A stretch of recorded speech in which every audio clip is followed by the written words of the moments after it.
Nsengiyumva Pierre Celestin ndi executive w'umurenge wa Rukoma mu karere ka Kamonyi. Uwo mubyeyi ubusanzwe yitwa Mujawayezu Madeleine. Imfura TV. Ni umubyeyi ufite imyaka 56. Ejo ku gasusuruko byamenyekanye ko atitabiriye akazi kandi ubusanzwe yari asanzwe akitabira.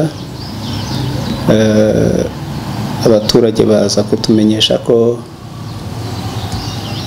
itara ryo hanze ryiwe ricanye, bigaragara ko batigeze bamubona byuka. Twafatanyije n'inzego dukorana, tugezeyo dusanga hakinze,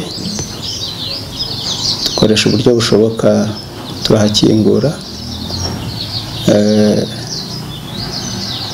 Dusanga twasanze yapfuye. Iperereza riratangira, ariko turebye urugi rwo mu rugo dusanga rumva twakinguye ku gasozi, portail yari ikinze, urugi noneho dusanga rurakinguye kandi imfunguzo zirimo. Rero tukaba dukeka ko yaba yarishwe. Iwe nabari n'abamaze gutabwa muri yombi bakekwa ubwo bugizi bwa nabi? Nta muntu uratabwa muri yombi, ariko iperereza rirakomeje. Ibimenyetso bihari byagaragaye bigaragaza ko ashobora kuba yarishwe n'ibihe? Ntabwo ari ngombwa ko dutangaza ibimenyetso, ariko icyo twabonye nuko yarishwe n'abagizi ba nabi.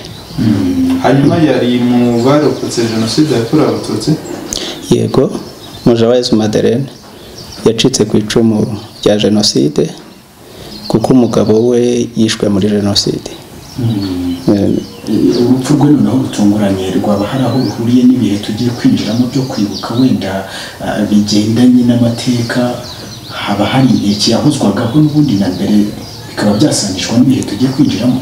Nta nkeke izwi yahozwagaho, ariko turacyabikurikirana. Yego, wenda ikibazo twabonye nuko hari ikibazo gikomeye cy'abantu baba bonyine.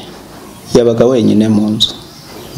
Rero ababa baramwishe bamukubiranye ari wenyine kandi mu masaha y'ijoro.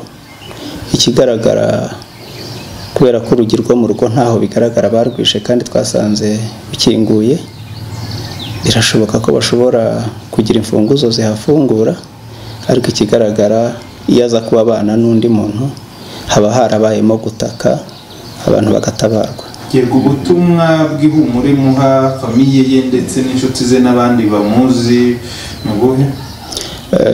Famiye ye abenshi muri bo ejo twaririrwanye kandi n'ubu turacyari kumwe.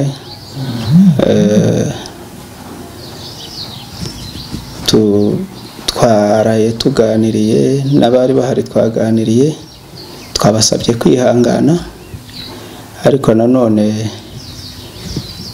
turakangurira abaturage gukurikirana cyane cyane izi ngo usanga umuntu aba mu rugo ari wenyine. Abantu bakwiye kumenya uko yaraye, bakamenya n'uko yaramutse abaturanyi cyane cyane. Yarahagaze ati wenda haba hari umwana asize, bimeze bite? Afite umwana umwe umusore. Ni umwana mu gihe cya jenoside yari atwite.